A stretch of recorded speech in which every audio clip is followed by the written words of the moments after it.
매일 성경 묵상을 돕는 해설 가이드입니다. 안녕하세요. 묵상 코치입니다. 함께 읽고 나눌 말씀은 예레미야 19장 14절에서 20장 6절까지 말씀입니다.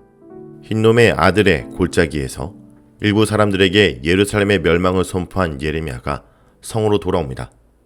이번에는 모든 백성이 듣도록 성전뜰에서 동일한 메시지를 선포합니다. 14절에서 15절을 보겠습니다. 14절에서 15절은 성전에서의 선포입니다. 예레미야가 여호와의 명령에 따라 도벳으로 내려가 일부 증인들 앞에서 옹기를 깨뜨립니다. 예레미야는 예루살렘의 재앙을 선포한 후에 다시 성으로 돌아와 여호와의 집 뜰에 서서 사람들에게 여호와의 말씀을 전합니다. 성전에서 선포하는 말씀은 내용적으로는 도벳에서 선포한 말씀과 동일합니다. 특히 3절에 보라 내가 이곳에 재앙을 내릴 것이다 라는 것의 반복입니다. 여기서도 만군의 여호와 이스라엘의 하나님의 이름으로 재앙을 선포합니다.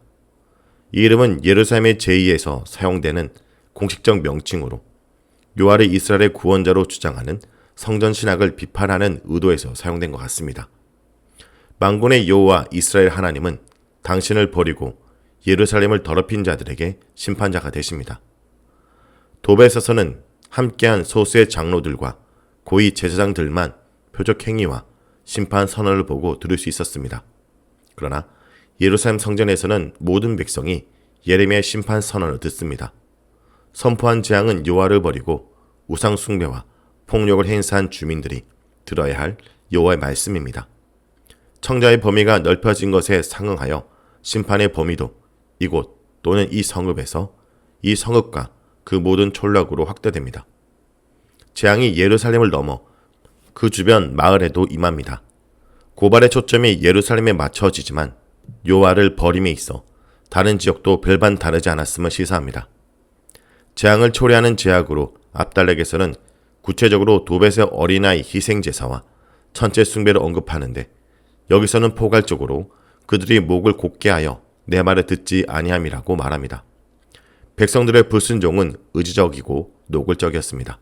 이들은 여호와를 전혀 무시하고 완악하게 자기의 길을 갔습니다. 다음은 20장 1절에서 6절까지 말씀입니다. 20장 1절에서 6절은 바스홀과 예레미야에 관한 내용입니다. 여로보암의 죽음과 이스라엘의 유배를 선포하는 아모스를 침묵시키려고 베델의 제사장 아마샤가 나섰던 것처럼 예레미야가 성전뜰에서 여호와의 이름으로 예루살렘 명망을 선포하자 예루살렘 성전의 고위 당국자가 공세에 나섭니다. 예레미야의 예언 선언을 들은 일멘의 아들 바스훌이 그를 때리고 체포해서 구금합니다. 제사장 바스홀의 직분을 보여주는 여호와의 성전의 총감독은 성전과 그 주변 질서를 유지하고 관리한 일에 총책임을 맡은 자로 성전의 최고위층에 속했습니다. 성전 주위에 온갖 종류의 사람들이 모여들었기에 치안 유지가 중요했습니다. 여호와의 이름을 빙자하여 선언을 피우는 자들을 체포해 벌을 주는 것도 성전의 총감독에게 맡겨진 임무였습니다. 바벨론에서 예언자로 활동한 스마냐가 제사장 스바냐에게 보낸 편지 중에 나오는 한 대목도 이를 잘 보여줍니다. 29장 26절에서 27절을 보겠습니다. 여호와께서 너를 제사장 여호야다를 대신하여 제사장을 삼아 여호와의 성전 감독자로 세우심은 모든 미친 자와 선지자 노릇을 하는 자들을 목에 씌우는 나무 고랑과 목에 씌우는 새 고랑을 채우게 하시며는 이제 내가 어찌하여 너희 중에 선지자 노릇을 하는 아나돗 사람 예레미야를 책망하지 아니하느냐. 예루살렘 성전을 대표하는 바스훌의 눈에 예레미야는 성전 주위에서 예언자 행세를 하는 미친놈에 불과했습니다. 공개적인 장소에서 예레미야에게 모욕적인 징벌이 가해졌습니다. 바스훌은 예레미야를 여호와의 성전에 있는 베냐민 문 위층에 목에 씌우는 나무 고랑으로 채워두었습니다. 베냐민 문은 성전 북쪽으로 면한 문이었고 위층은 베냐민 문이 상대적으로 높은 지대에 위치했기 때문에 붙여진 수식어였습니다. 목에 씌우는 나무 고랑은 어떤 형태의 체벌 도구였는지는 알 수 없지만 신체를 자유롭게 움직일 수 없도록 손이나 발 또는 목에 거는 막대기와 같은 것으로 유추해 볼 수 있습니다. 예언자를 사칭하는 자로 체포하여 체벌과 모욕을 가한 바술에게 예레미야가 예언자의 건인을 가시하며 반격을 가합니다. 아모스가 추방을 명하는 베델의 제장 아마샤에게 주저없이 멸망을 선언한 것처럼 다음날 풀려난 예레미야도 바술에게 특별한 심판 선언으로 단호하게 응수합니다. 여호와께서 내 이름을 바술이라고 아니하시고 마골 및 사빔이라고 하시느니라. 예레미야는 6장 22절에서 26절에 땅끝 북방에서 내려오는 한 민족에 의해 시온이 두려움에 사로잡힐 것을 예언하면서 다음과 같이 말했습니다. 25절에 너희는 밭에도 나가지 말라. 길로도 다니지 말라. 원수의 칼이 있고 사방의 두려움이 있음이라. 시온에 선포된 사방의 두려움이 이제 바술에게 개인적으로 적용됩니다. 선전의 취향과 질서를 대표하던 바술이 이제는 반대로 자신과 사방에 임하게 될 혼란과 두려움의 상징이 됩니다. 호르스의 아들 바스올이 사방의 두려움, 즉 마골 및 사빔이 됩니다. 마골 및 사빔으로 이름이 바뀐 바스올을 볼 때 사람들은 사방에서 쳐들어오는 적들로 인해 두려움과 공포에 사로잡히게 될 유다의 운명을 예감하게 됩니다. 예레미야가 여호와 이름으로 마골 및 마사빔이 상징하는 바를 바스올에게 구체적으로 알려줍니다. 바스올이 그의 친구들에게 두려움의 대상이 될 뿐 아니라 자신도 두려움을 경험하게 됩니다. 바술이 보는 앞에서 그의 모든 친구가 원수의 칼에 맞아 쓰러질 것입니다. 여호와께서 온 유다를 바벨론 왕의 손에 넘겨주기로 하셨으므로 어느 누구도 재앙을 피하지 못합니다. 모두 침략자의 칼에 엎드러집니다. 사로잡혀 바벨론으로 끌려간다고 목숨을 구하는 것은 아닙니다. 바벨론으로 사로잡혀 간 자들은 그곳에서 칼에 맞아 죽습니다. 유다는 백성뿐만 아니라 이제까지 애써 모은 재물도 모두 빼앗깁니다. 여호와께서 이 성읍의 모든 부와 그 모든 소득과 그 모든 귀족품과 유다의 왕들의 모든 보물을 바벨론 침략군의 손에 넘겨주십니다.